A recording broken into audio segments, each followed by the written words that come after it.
जय हिंद, नमस्कार साथियों।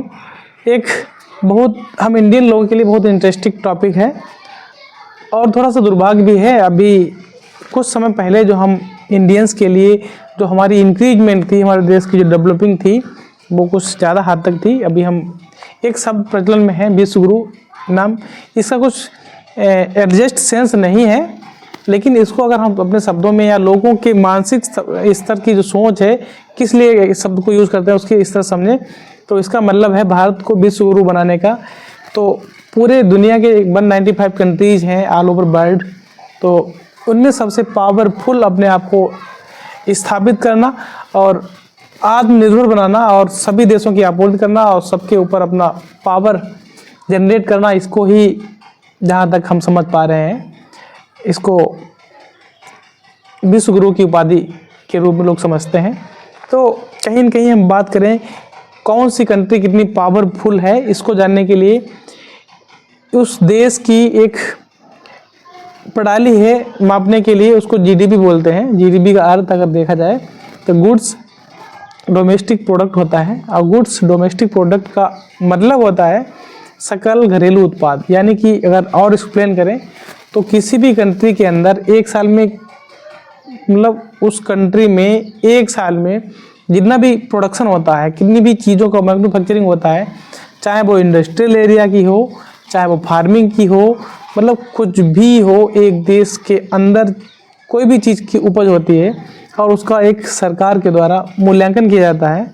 तो ऐसा सोचा जाता है कि इस वर्ष उस देश की ग्रोथ या जीडीपी या प्रोडक्शन इतना रहेगा, तो उसको जीडीपी बोलते हैं। इस जीडीपी के ही अकॉर्डिंग हम दुनिया में कौन सा कंट्री किसके ऊपर है, कौन किससे नीचे है और सबसे पावरफुल कौन कंट्री है, इसी पे हम उसका आकलन कर पाते हैं। तो सबसे पावरफुल कंट्री की बात करें तो जाहिर सी बात है अमेरिका दुनिया का सबसे पावरफुल कंट्री।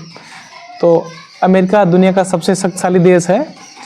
वो इकोनॉमी में और पावर में, सोशल मीडिया और टेक्नोलॉजी की बेस पे बात करें, फोर्स की बात करें, हर लेवल में, क्योंकि अमेरिका एक ऐसा कंट्री है उसके अधीन 195 देश हैं, सारे उसके अधीन ही काम करते हैं। इसके अलावा कोई अगर अधीन ना रहना चाहे फिर भी उसके पास इतने पावरफुल हथियार हैं, इतनी पावरफुल एप्लीकेशंस हैं, जो अगर किसी देश को बैन कर देगा, माना कि उसके उन देशों से कमाई होती है उन एप्लीकेशन से, लेकिन वो कमाई करना ना चाहें, उन देशों से अपनी एप्लीकेशंस को हटा ले, तो जैसे गूगल हो गया, सॉफ्टवेयर हो गया और एंड्रॉयड हो गया, बहुत सी चीज़ें हैं, तो किसी भी देश की अर्थव्यवस्था को नीचे लड़खड़ाने में कतई टाइम नहीं लगेगा। तो अमेरिका जाहिर सी बात है इस दुनिया का सबसे पावरफुल कंट्री है। और दूसरे नंबर पे, पहले नंबर पर जो अमेरिका है उसकी जीडीपी लगभग $30 ट्रिलियन, जो कि बहुत बड़ी मात्रा में होती है। अगर भारत के साथ इसका कंपेरिजन करें, उसकी $30 ट्रिलियन प्रति व्यक्ति आय देखें तो लगभग 80 लाख के नियर अबाउट पड़ती है। दूसरे नंबर पर चाइना आता है, हमारा पड़ोसी मुल्क है, और चाइना भी बहुत पावरफुल कंट्री है। अपने आत्मनिर्भर के बेस पे अगर देखा जाए तो चाइना अमेरिका के बाद दूसरी बहुत बड़ी शक्ति उभर के आ रही है। और ऐसा आकलन किया जा रहा है जिस तरीके से चाइना ग्रोथ कर रहा है, तो आगामी समय में जो सुपर कंट्री है, सबसे पावरफुल कंट्रीज में गिनी जाने वाली जो सूची है उसमें हो सकता है चाइना का नाम आ जाए, क्योंकि ऐसी कोई चीज़ नहीं है लगभग जिस पे चाइना सेल्फ डिपेंडेंट नहीं है। और बहुत सी कंट्रीज़ हैं चाइना पर भी निर्भर हैं, जैसे अगर देखा जाए तो उसके संसाधन यूज़ करती हैं बहुत कंट्रीज़, वहाँ से बहुत सी ऐसी चीज़ें मैन्युफैक्चरिंग होती है, प्रोडक्शन होता है, तो अन्य कंट्रीज़ में सप्लाई होती है। और तीसरे नंबर पर भारत आता है, और भारत की जीडीपी आपको बता चुके हैं। और प्रति व्यक्ति आय अमेरिका की 77 लाख रुपए 80 लाख के आसपास पड़ती है और चाइना की 11-12 लाख के आसपास पड़ती है। वहीं अगर हम इंडिया की प्रति व्यक्ति आय देखें तो 2.5 लाख के आसपास पड़ती है। तो ये गैपिंग आप समझ सकते हैं, रीज़न क्या है।